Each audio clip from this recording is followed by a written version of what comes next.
Okay, this is monthly horoscope for Libra, monthly horoscope. Have a nice holiday. Hope everything turns out perfect for you. I hope your meal, your gatherings, and I hope that you're at peace with yourself. There will be big, sudden change come the winter solstice. So be ready for it. I'm going to do week 1, week 2, week 3, week 4, okay?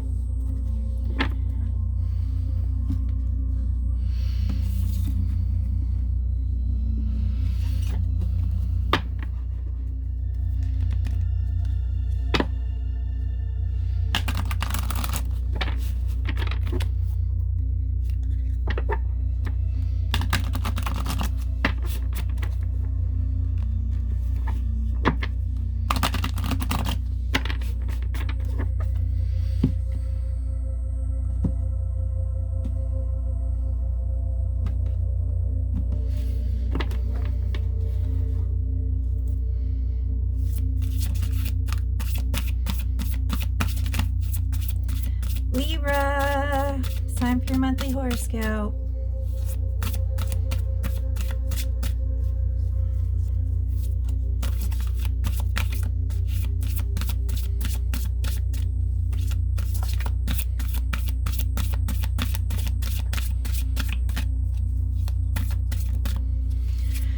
Oh, Libra. 6 of Swords. Hangman, 2 of Swords, Hangman,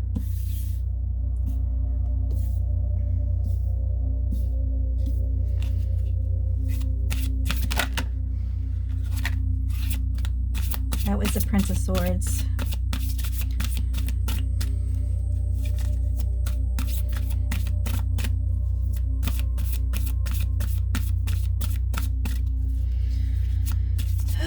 Don't worry, the worst is left behind. There's nothing left after the Tower. It's called a big kaboom. You just go, move on. Here we go. Oh, we got 2. The Moon, of course, and the Tower.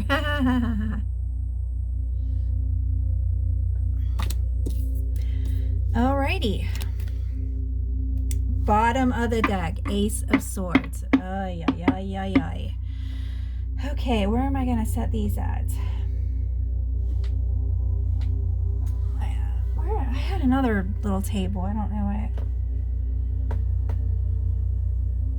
I think I took it back downstairs.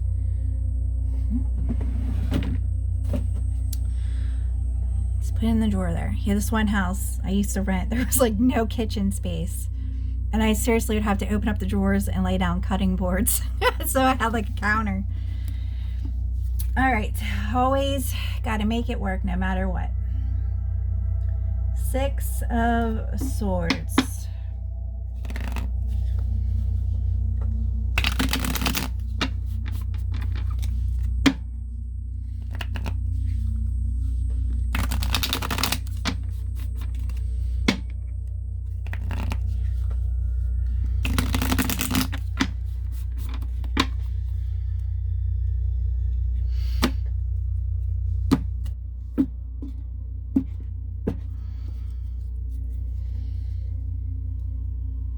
Six of Swords again on the bottom of the deck. 66.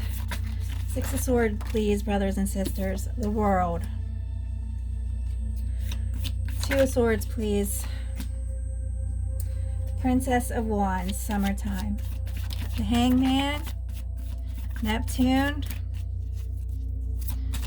Venus and Neptune are meeting this month. Very important. Oh, we got 2. 2 from Neptune. 2 of Wands, Prince of Cups. Uh-oh. Last week, please. Last week. 7 of Cups. Anything else? Anything else for the 7 of Cups? No. This Tower isn't fun. Trust me. I just went through it this week. the Hanged Man upside down, but this deck, there is no upside down. So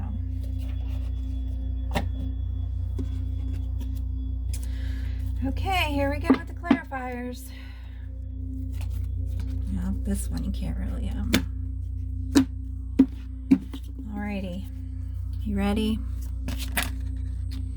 Week 1, 3 of Swords, Hangman, Knight of Wands. Ugh, I don't even want to look at this card. Week 2, please. 2 of Swords.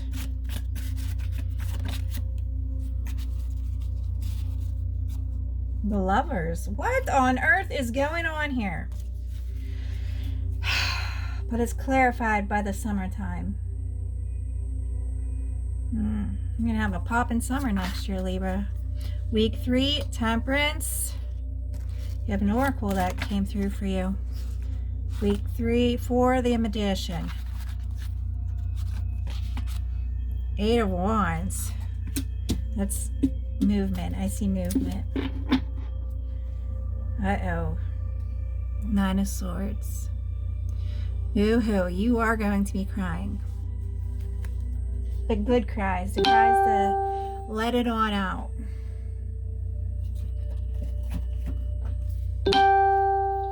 Sorry, that's my daughter. No, Amelie, please stop.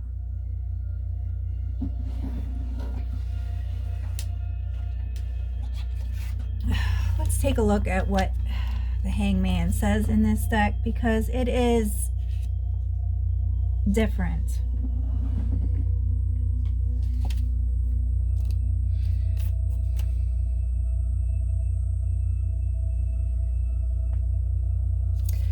Psychological tax of suspension and sacrifice.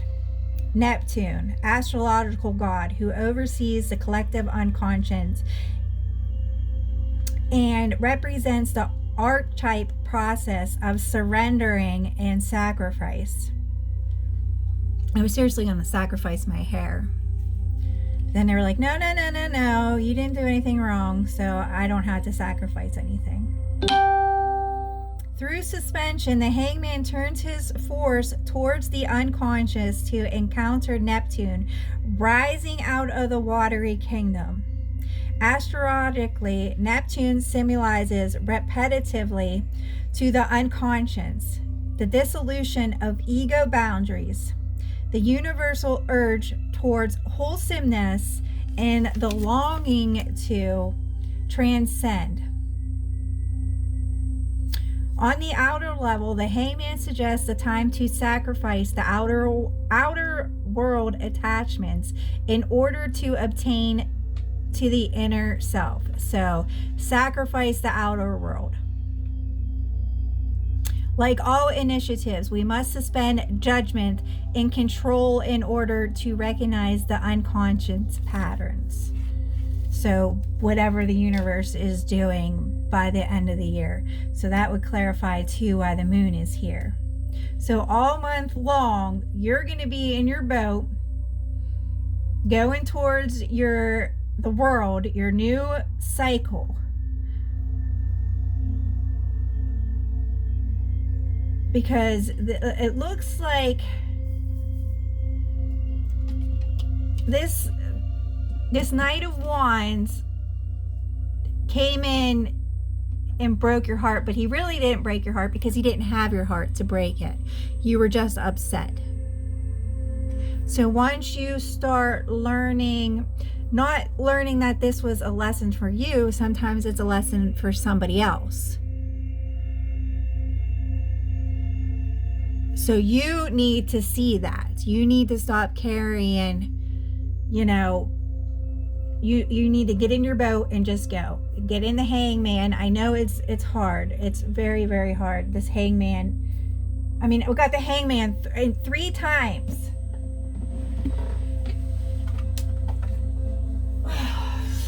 Let's look up the Hangman in the other deck here too.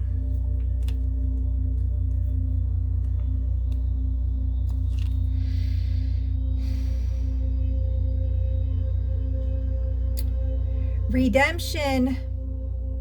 Yeah, 2020 was the year of redemption too. And I was meditating on that this morning.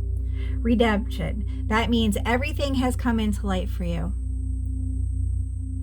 Hallelujah for Libra, because this is it. This is the last year that you had to deal with any bullshit. Enforce sacrifice, suffering.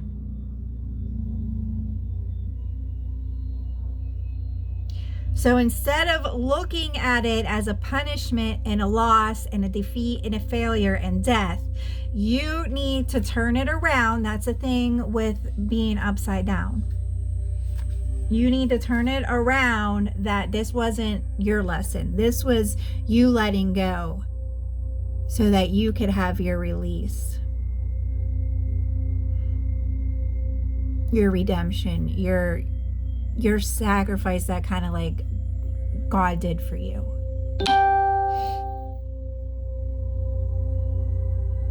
It's so hard to explain this.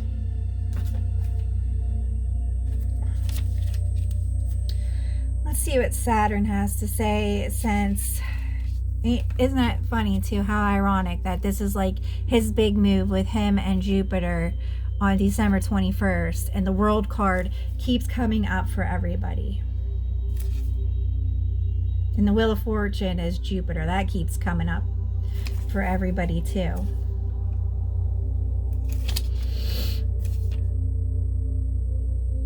At journey's end, we encounter Saturn, the Lord of Karma, who acknowledges our hard work triumphs.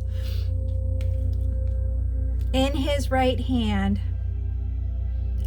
we acknowledge our hard-won triumphs, okay? So we're getting our reward for this as soon as you turn this around and know that this karma wasn't for you. This is for the students. Hard-won triumphs. In his right hand, Saturn holds a sickle, an implement he uses as his father. So that's like the staff, you know, the king and queen staff. The sickle symbolizes the resolution and differentiations needed for evolution. To accomplish tasks in the world, the hero must cut through the illusions and falsehoods to perceive the truth. Echoing the well-known words, the fool, it's not ironic, the fool keeps coming up for everybody, has returned to the place where he started from, but now knows the place for the first time. It is the sacred circle of the zodiac symbol. That's what the circle is.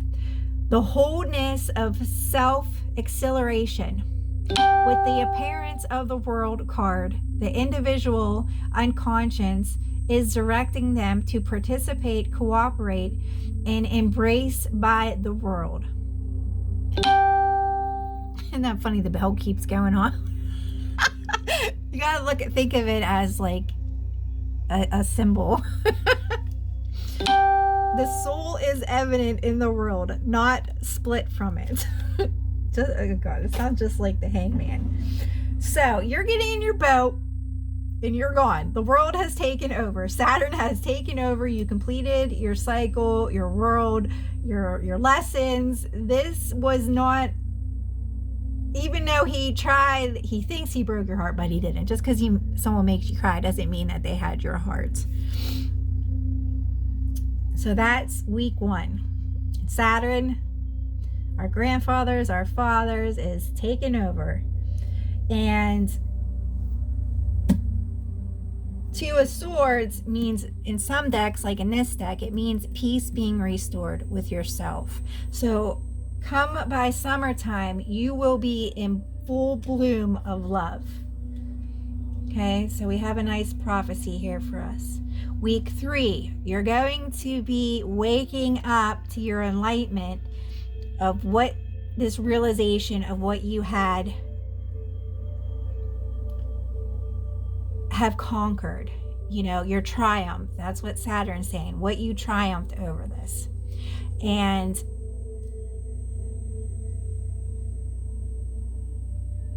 you're going to be at the Two of Wands. Now, I don't know if Temperance is cooking up for this apology to come in, this Prince of Cups, or if it's going to be an apology that you're going to be giving yourself. Because it looks like someone's coming in and he's trying to get his cup filled up. So, of course, once you let go of everything this month, there's always that chance they're going to come back. You have free will. You could do what you want. I'm not going to tell you what to do. But then that's probably what's going to happen, because that's what this Tower is going to bring. So you need to be very, very careful with it. Seems like why the Moon's here, that's what's hidden. So come the last week, I'm guessing around the 28th, because you got 2 and 2. You're going to be not stuck in an illusion, but you're going to be very, very, very confused on what to do. To let this person back into your life, or to manifest a new beginning for yourself. The choice is yours. Good luck.